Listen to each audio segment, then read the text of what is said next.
Et salut à toi, j'espère que tu vas bien. Bienvenue dans cet épisode numéro 26 du podcast Nourris ta santé. Et aujourd'hui, on va parler de sommeil et de nutrition. Je vais t'expliquer pas mal de petits tips pour que tu puisses justement améliorer ta nutrition. Notamment ici, je vais parler du repas du soir, de façon à ce que tu puisses mieux dormir grâce justement à ce que tu manges, parce que les problèmes de sommeil sont malheureusement de plus en plus fréquents. Et du coup, la nutrition possède quand même un rôle qui n'est non négligeable sur la qualité du sommeil, sur également la durée du sommeil. Donc je vais expliquer un petit peu tout ça, je vais t'expliquer quelques petits tips que tu peux mettre en place facilement de façon à ce que tu améliores ton sommeil. Mais avant que je commence directement dans le sujet, je tenais juste à annoncer que la base de données BDO est enfin disponible. Donc j'en ai pas parlé encore sur le podcast, mais qu'est-ce que c'est que la base de données BDO? C'est tout simplement une base de données alimentaire où tu vas pouvoir retrouver toutes les informations nutritionnelles et micronutritionnelles sur plein d'aliments, donc plus de 150 aliments déjà sur la première version. Et tout ça, ça va te permettre, en fait, grâce à des systèmes de filtres, grâce à des systèmes de création de journées, de créer tes propres journées, de créer tes propres repas et de savoir exactement dans tes repas combien il y a de telle vitamine, etc. Et que tu puisses savoir, en fait, si tu en as assez dans la journée grâce à ces repas-là ou non. Donc, cette base de données, en fait, elle va te permettre de devenir plus autonome avec ton alimentation et de tout simplement mieux t'alimenter de façon à ce que tu n'aies pas de carence, de façon à ce que tu puisses booster tes performances grâce aux apports de certaines vitamines, minéraux, etc. Enfin bref, c'est vraiment une base de données que je t'invite fortement à aller voir et à te procurer. Donc en ce moment, elle est en lancement jusqu'à justement donc vendredi soir et elle est disponible à moins 20 € avec le code BDO. Donc BDO tout simplement. Donc n'hésite pas à aller voir, le lien est dans la description du podcast pour pouvoir aller directement sur la base de données BDO. Profite bien de l'offre et sinon maintenant on va passer directement au podcast. Donc déjà ce que je voulais dire avant de partir directement dans le sujet de voilà comment faire pour améliorer son sommeil, je voulais parler de qu'est-ce qui fait qu'un sommeil il va être de qualité. En fait il faut savoir que le sommeil il n'est pas de... Comment dire? En fait quand on est en déficience de sommeil ça dépend de trois facteurs. La plupart des gens en fait pensent que le sommeil, au niveau de la qualité du sommeil, au niveau de la déficience ou quoi, c'est juste lié en fonction de la durée de sommeil qu'on a dans la nuit. C'est-à-dire, je dors 8 heures par nuit, je dors 6 heures par nuit, etc. En fait, ça, c'est qu'un seul des trois points qu'il faut en quelque sorte respecter pour pouvoir avoir de bons bénéfices avec le sommeil. Il y a donc la durée de sommeil, ça c'est vrai, mais il y a également la qualité de sommeil, c'est-à-dire la capacité avec laquelle on dort sans se réveiller, par exemple. C'est-à-dire qu'une personne qui dort 8 heures par nuit mais qui se réveille deux fois en pleine nuit va beaucoup moins avoir de bénéfices qu'une personne qui dort 7 heures par nuit mais qui ne se réveille pas du tout en fait. Donc ça c'est l'aspect qualité, c'est-à-dire est-ce que tu te réveilles en pleine nuit, est-ce que tu sens que tu n'es pas agité dans son sommeil, ça c'est vraiment la qualité. Et enfin, il y a un dernier point, c'est le point en fait lié au cycle circadien, c'est-à-dire à quelle heure tu dors en fait. Parce que, par exemple, le meilleur exemple sont les personnes qui travaillent de nuit. Les personnes qui travaillent de nuit et qui dorment en journée ne respectent pas ce point-là. Évidemment, c'est pas trop de leur faute, c'est lié à leur travail, mais ce qu'il faut comprendre, c'est que ce n'est pas optimal dans le sens du sommeil, puisque ça ne respecte pas ce troisième point justement parmi les trois facteurs clés. Donc maintenant qu'on a vu les trois facteurs clés, on va s'intéresser à voilà comment avec l'alimentation améliorer un de ces trois points, voire les trois en même temps. Alors déjà, il y a une première chose que tu peux faire par rapport au repas du soir, c'est de consommer des glucides. Quand je dis consommer des glucides, ça veut dire une bonne partie de ton repas, donc des calories du soir, proviennent des glucides. Pourquoi est-ce que les glucides sont intéressantes? Bah déjà parce que les glucides généralement contiennent du tryptophane. Donc le tryptophane justement ça va être le deuxième point que je vais arriver. En fait les glucides contiennent du tryptophane qui est justement un acide aminé. Et en fait le fait de manger des glucides va augmenter la concentration de tryptophane dans ton corps. Ce qui est totalement normal puisque tu en manges. Bon jusque là rien de très compliqué. En fait le fait que tu vas augmenter cette concentration de tryptophane va faire que tu vas augmenter un ratio qui est en fait le ratio du tryptophane, donc l'acide aminé, par rapport à d'autres acides aminés qu'on appelle des acides aminés, les LNAA. Donc je ne sais pas exactement comment on le traduit en français, mais en gros ce sont les Large Neutral Amino Acids. Et en fait pour t'expliquer facilement ce que c'est, ce sont des acides aminés en fait qui veulent eux aussi rentrer à travers la barrière en quelque sorte qui sépare le cerveau du reste du corps. C'est-à-dire que pour rentrer dans le cerveau, en fait, il faut passer en quelque sorte une barrière et très peu de molécules peuvent y passer, mais ça c'est clairement pour un but défensif. C'est parce que s'il y a toutes les molécules du monde qui pourraient rentrer dans notre cerveau, ça poserait un certain problème. Et en fait, ce tryptophane et ces LNAA vont justement être en compétition pour pouvoir entrer dans le cerveau. Le fait qu'il y ait de plus en plus de tryptophane, c'est-à-dire que ce ratio augmente, va faire qu'il y a de plus en plus de tryptophane qui va pouvoir aller dans le cerveau. Et en fait, le tryptophane, pourquoi est-ce que c'est important qu'il puisse aller dans le cerveau ? Parce que c'est le précurseur, c'est-à-dire c'est une molécule qui est nécessaire pour pouvoir produire justement de la sérotonine et donc par la suite de la mélatonine. Donc la sérotonine en fait c'est un neurotransmetteur qui est concrètement lié au sommeil puisqu'il est lié notamment à la détente, donc au fait que le corps se détende, etc. Et la sérotonine est elle-même un précurseur en fait, donc encore une fois c'est une molécule on va dire qui est nécessaire pour la production de la mélatonine qui est quant à elle une molécule qui en fait est lié au cycle circadien et qui permet d'induire le sommeil. T'as sûrement déjà entendu parler des cachets de mélatonine, c'est-à-dire voilà, prendre un cachet de mélatonine 1 heure avant le sommeil, de façon à ce que tu puisses mieux dormir. Donc en d'autres termes, plus tu consommes de tryptophane et plus tu vas produire de mélatonine. Et donc plus donc si tu consommes justement du tryptophane dans ton repas du dîner en bonne quantité, eh bien ça va te permettre de produire plus de mélatonine lors du coucher, donc quand tu vas aller te coucher, et donc ça va permettre de mieux dormir. Donc ça c'était le premier point. Le deuxième point aussi que je voulais parler à propos des glucides, c'est que certes ils donnent de plus grosses concentrations en tryptophane, mais ce n'est pas tout. Le deuxième gros intérêt des glucides, c'est qu'ils permettent en fait d'avoir une meilleure action d'insuline. C'est-à-dire que quand tu consommes pas mal de glucides dans ton repas, en fonction de comment il est mis en place, eh bien tu vas davantage exprimer l'hormone insuline. Donc l'hormone d'insuline, c'est une hormone qui permet, pour rappel, de diminuer les taux de glucose sanguin. Donc il y en a, ils l'appellent l'hormone de stockage, même si c'est pas exactement vrai. Enfin, c'est un petit peu péjoratif ce nom. En fait, l'insuline, son intérêt ici, c'est que si elle est davantage exprimée, en fait, il faut savoir que l'insuline, elle permet d'influencer le transport du tryptophane à travers justement la barrière du cerveau. C'est-à-dire que, en quelque sorte, l'insuline, elle aide le tryptophane à justement rentrer dans le cerveau. Et le fait qu'elle aide le tryptophane à rentrer dans le cerveau va faire que si elle est davantage exprimée, eh bien ça va augmenter les concentrations, encore plus, les concentrations de tryptophane dans le cerveau. Euh, Quand justement, donc il y a une seule condition à ça, quand le ratio entre le tryptophane libre, c'est-à-dire le free tryptophane en anglais, et par rapport au BCAA, donc les, euh, les BCAA c'est comme le supplément en fait, c'est l'isoleucine, la leucine et la valine. Et en fait, si ce ratio-là il augmente, eh bien le tryptophane va davantage augmenter dans le cerveau grâce à l'insuline. Donc ça c'est un point super intéressant. Et d'ailleurs pour tout ce qui est des sportifs, n'oubliez pas aussi que l'insuline permet d'augmenter l'apport justement en différents acides aminés dans les muscles. Donc c'est pas négligeable aussi. Mais vu qu'ici on s'intéresse au sommeil, on se rend compte que les glucides ont un double rôle qui est plutôt intéressant. Donc ça c'était le premier gros point que je voulais parler, c'était vraiment des glucides et du coup du tryptophane parce que le tryptophane, comme tu l'as compris, c'est une molécule qui est absolument nécessaire pour que l'on puisse produire à la fois de la sérotonine mais également de la mélatonine qui sont deux molécules induites dans un bon sommeil. Donc dans la phase d'endormissement notamment. Donc ça c'était le gros premier point. Ensuite je vais revenir sur la mélatonine. En fait la mélatonine, le seul moyen d'en avoir n'est pas seulement de consommer du tryptophane. On peut également en trouver directement sous forme de mélatonine dans des aliments. Le meilleur aliment pour trouver de la mélatonine, ça va être du lait de vache. Donc là, je sais que ça va pas plaire à certains, mais en fait, le lait de vache, il faut savoir que il contient de très bonnes sources de mélatonine, et notamment le lait de vache en fait qui est un petit peu le lait de nuit. Alors le lait de nuit, je sais pas exactement si c'est un nom en français ça, mais c'est le nighttime milk en anglais. En fait, qu'est-ce que je veux dire par là? Ça veut dire que si le lait a été trait, donc a été obtenu de la vache durant la nuit, eh bien il contient bien plus de mélatonine que s'il a été obtenu lors de la journée. Pour te donner un exemple concret, il faut savoir que en moyenne, le lait de nuit contient 39,43 picogrammes par millilitre de lait, alors que le lait de jour contient seulement 4 picogrammes par millilitre de lait. De mélatonine, pardon.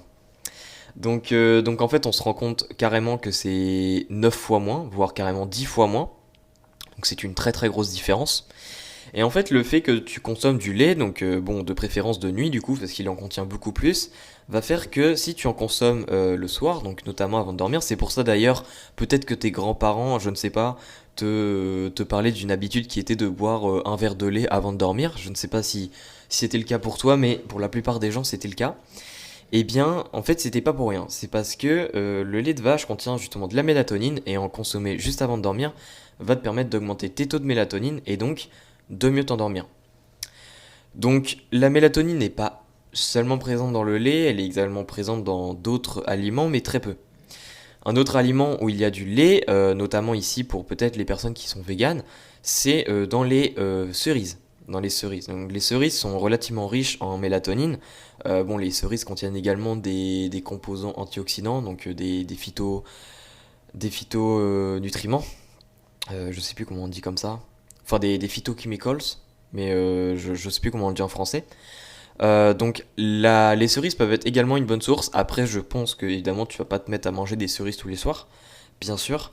Mais il existe, par exemple, ça a été un peu démocratisé en quelque sorte dans le monde du fitness. Il existe des suppléments qui s'appellent les Touch Cherries. Donc ça, c'est un supplément en fait qui est justement fait pour le sommeil, mais également pour la récupération en sport. Donc voilà, ça c'était le deuxième exemple pour ce qui est de la mélatonine. Après, évidemment, la mélatonine, vu qu'elle est peu présente dans les aliments, ici, ce qu'on va s'intéresser, c'est peut-être plutôt justement, grâce au tryptophane, d'augmenter en quelque sorte la synthèse du tryptophane, enfin, la conversion du tryptophane en sérotonine de façon à avoir davantage de mélatonine.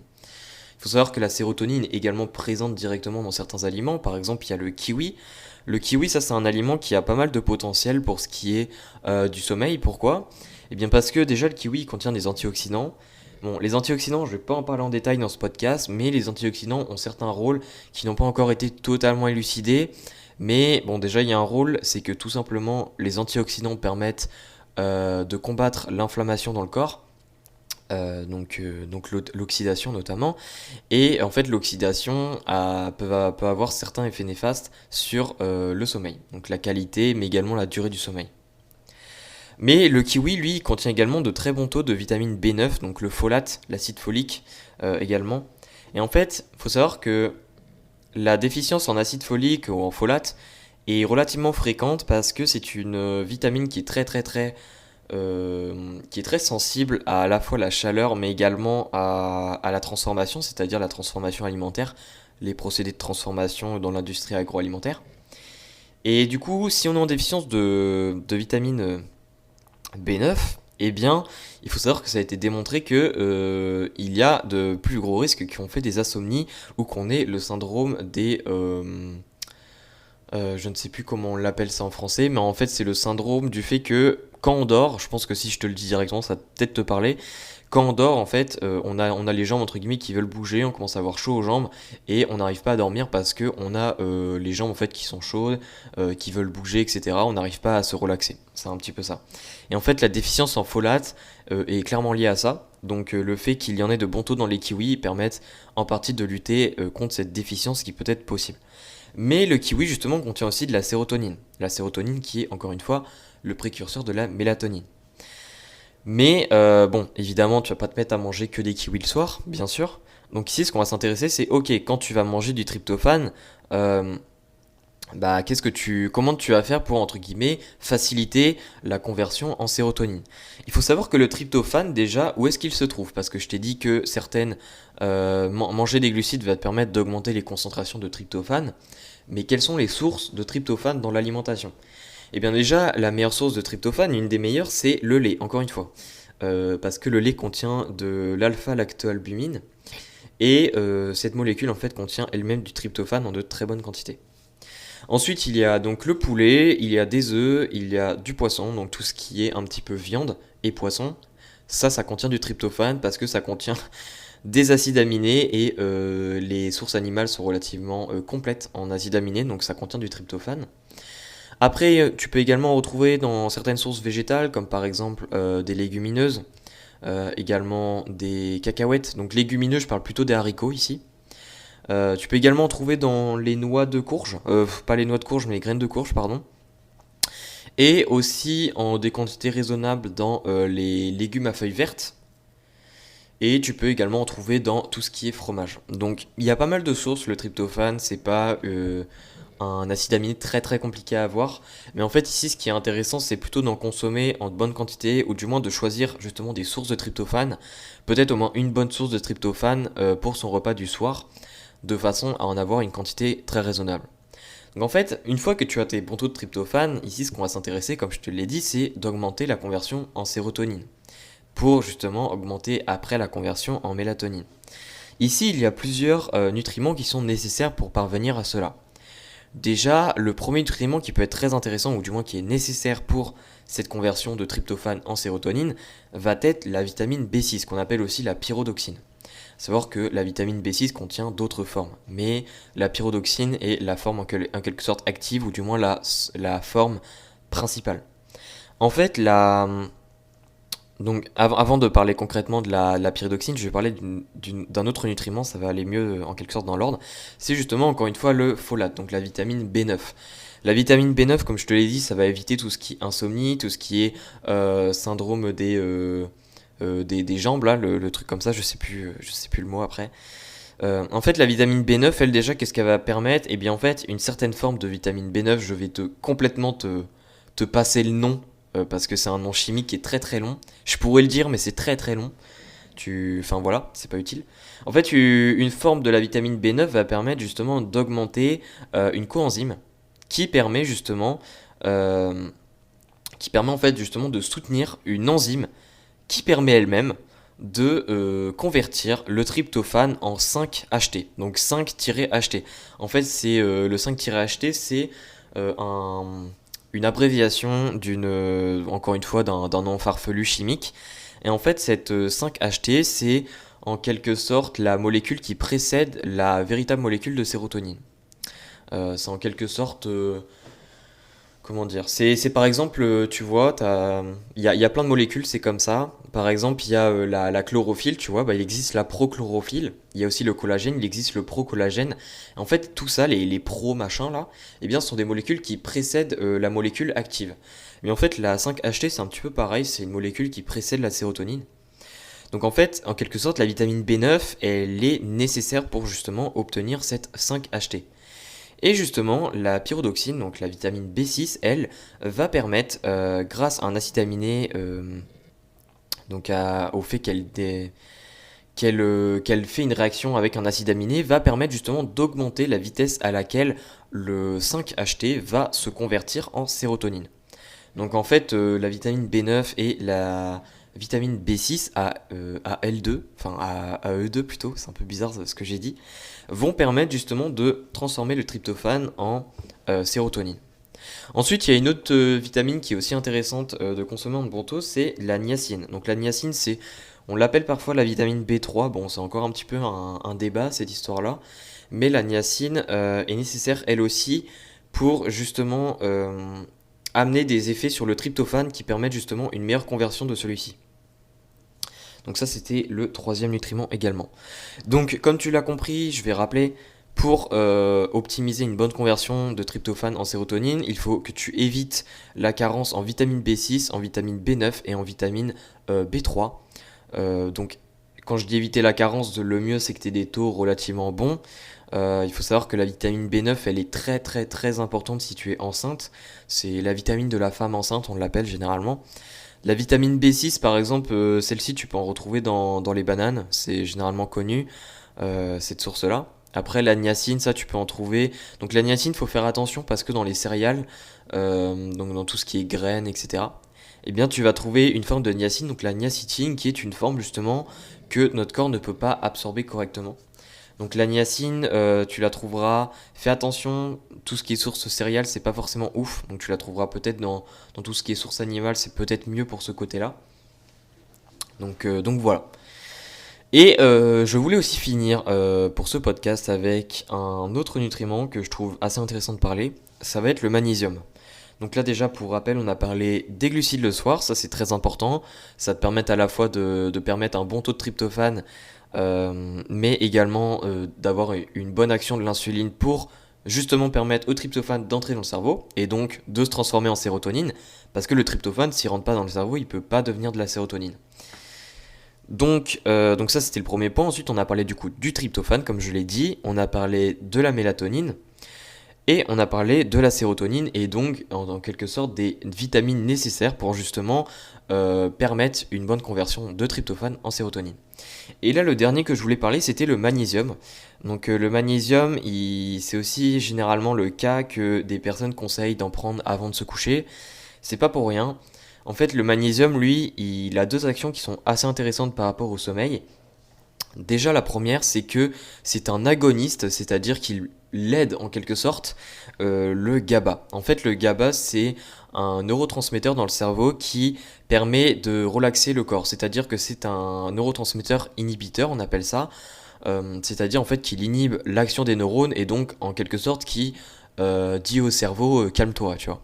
Et donc c'est un neurotransmetteur qui est lié au sommeil. En fait, le magnésium, vu qu'il est agoniste de celui-ci, ça veut dire qu'il va participer à l'action du GABA, c'est-à-dire qu'il va lui aussi participer à la détente du corps avant de se coucher. Donc ça, c'est le premier point qui est intéressant. Le deuxième point aussi, pour ce qui est du magnésium, ça va être qu'il va permettre la production justement d'une enzyme qui va justement permettre, elle, de convertir, donc de faire la conversion, encore une fois, du 5-HT en une autre molécule qui justement elle-même peut se convertir après en mélatonine. Donc en fait le 5-HT, il faut savoir que dans le corps, une molécule n'est pas forcément convertie en une seule autre molécule, c'est-à-dire qu'il y a plusieurs réactions possibles. Le 5-HT en fait lui, il peut être converti en sérotonine, mais il peut être aussi converti en d'autres molécules qui vont par la suite peut-être aussi devenir de la mélatonine. Et là c'est le cas. Donc en fait, le magnésium en quelque sorte a un petit peu une action très très similaire de ce côté-ci par rapport à la vitamine B9. Donc voilà, enfin par rapport à la vitamine B6 aussi, notamment. Donc j'en ai fini avec ce podcast, je pense que j'ai dit pas mal d'informations. Donc pour le côté pratique, n'oublie pas que ce qui est intéressant c'est que au moins, donc pour te donner une ordre d'échelle, au moins 50% de tes calories du dîner, et c'est bien un minimum, doivent être des glucides. Donc ça va te permettre justement de respecter le premier point. Ensuite, au moins que tu aies une bonne source, une des meilleures sources de tryptophane dans ton dîner. Donc ça peut être à la fois de la viande, ça peut être à la fois du fromage, ça peut être à la fois des légumes verts, etc. etc. Donc ça c'est le deuxième point à respecter. Ensuite le troisième point, c'est si tu peux, pourquoi pas, consommer une source de mélatonine le soir, donc peut-être du lait ou peut-être des cerises. Mais encore une fois, ça c'est pas un point obligatoire du tout.